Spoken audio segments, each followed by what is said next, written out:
Hi everyone, welcome back. Today we're joined by Briesacher, Chief Physician Executive and Pediatrician here at Intermountain Healthcare to talk about MaskUpUtah. MaskUpUtah is an initiative that was launched a few weeks ago with a couple different healthcare systems throughout the state, and today we're going to talk about why masking up is so important for our community and because of COVID-19. Mark, thank you so much for joining us. We really appreciate it.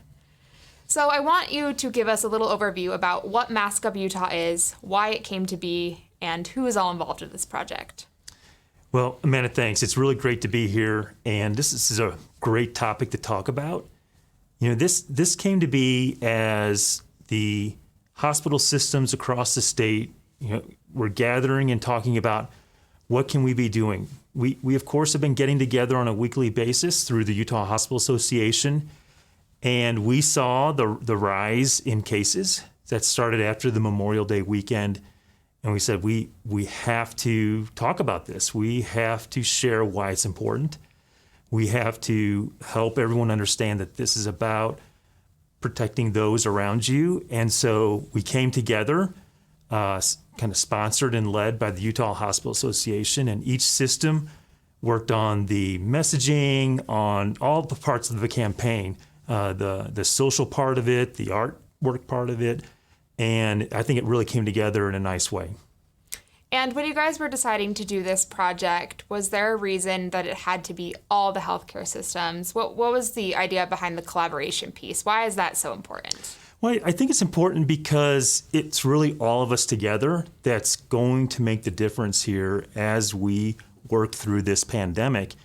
And speaking with one voice from a common set of facts, and speaking to everyone across the state was really important to us. So our group, it consists of leadership from Healthcare Corporation of America, Mountain Star HCA, from Steward Health, from the University of Utah, from Intermountain Healthcare, from the rural hospitals that are all across the state, as well as with a leader from the ambulatory surgical centers. And so we all looked at this and said, hey, this is a really important message, and let's get it out there. And why is wearing a mask so important? What is the reason behind us wearing a mask today? Well, it's super important for a really, I think, straightforward and common sense reason. Just like we know washing hands makes a difference, just like we know that 6 feet distance from each other makes a difference, this mask makes a difference. There are reports that talk about and evidence and analysis that shows that if we can get 85% of Utahns or more, and I would always want more, right, all the way to 100%. If we can get 85% of Utahns wearing a mask, we can decrease the transmission rate significantly. Because when we talk, when we sing, when we sneeze, or when we cough, we produce this cloud, this air cloud of little tiny droplets, so small that they can actually stay suspended in the air for a bit. And that's how this virus, in part, is transmitted. So masks are important because it helps keep us from getting those around us, our friends, our family, even people we don't know that we're just passing by. It helps keep them safe. And a lot of masks are now, or in certain counties, they're mandated in Utah as well. It's required if you go out in public or to state facilities, you're required to wear a mask. And there's a couple of different types of masks too. I'm wearing a surgical mask, you're wearing a cloth mask. Is there a difference between the two? Should you wear one or over the other? Is there any science behind that? Sure. So you're right. We have, I think, Summit County, Salt Lake County, and Grand County are all requiring masks now. I think it reflects the fact that the pandemic and the disease is very active in those places. 20 states across the country are requiring masks. And so this is a really, I think, it reflects the different levels of disease activity that's in place in different places. And, I think it's a very important step that these counties and states have taken. Now, surgical versus cloth, look, for us as a community walking around, going to the grocery store, going to the hardware store, doing those essential type of trips that you must do, a cloth mask is perfectly fine. It holds things in and prevents that air cloud from going out. Surgical masks work also. However, we want to make sure that we maintain our supplies of surgical masks and the N95 respirators so that those are available for healthcare workers across the state to use in the situations where they're caring for people who have COVID-19. And I did have a cloth mask. Mine just didn't fit properly. And Yes. I think that's important too, is that you want to make sure it actually fits you correctly. Mine was a little too small, so if it's too small or too big, it's not going to do the job. So I think that's important. And I know there's a bunch of different resources for people to get masks as well. Intermountain is supplying masks. Do you want to talk a little bit about that when they come to our clinics? Sure. And this is, I have to thank the community for this because so many masks have been donated.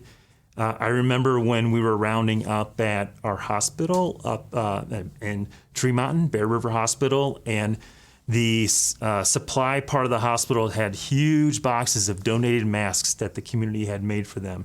So when you come to our clinics, when you come to our rehabilitation facilities, when you come to our hospitals, if you do not have a mask, we can provide one to you. And my ask would be that take that mask and keep using it. Don't discard it. Mm-hmm. And if in fact you just happen to need it for that visit, we have places that you can, bags you can put the mask in so that we can re-sterilize them and use them again. And again, all the credit goes to the community here. If you are being cared for and it's determined that you may have an illness like COVID-19, then we'll give you a surgical mask to wear, which is a little bit more kind of medically indicated for that circumstance.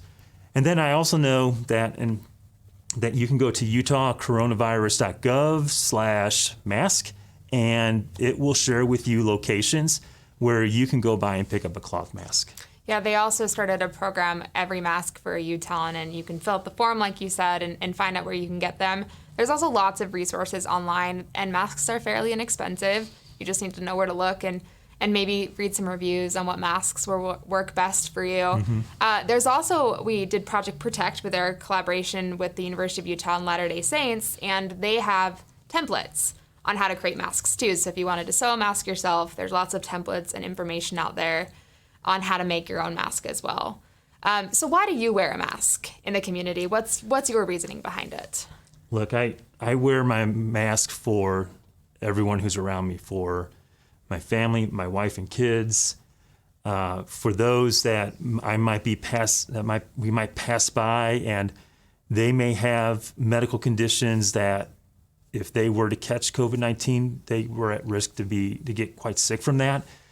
I view it so much just like everything else I do every day to keep myself safe and to keep you safe. So I wore my seatbelt when I drove over here today.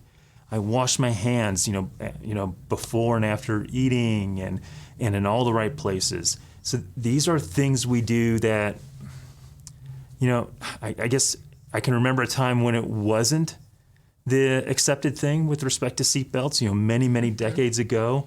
But now it's just who we are and what we do for each other. And I think that's what we're going to get that way with masks as well.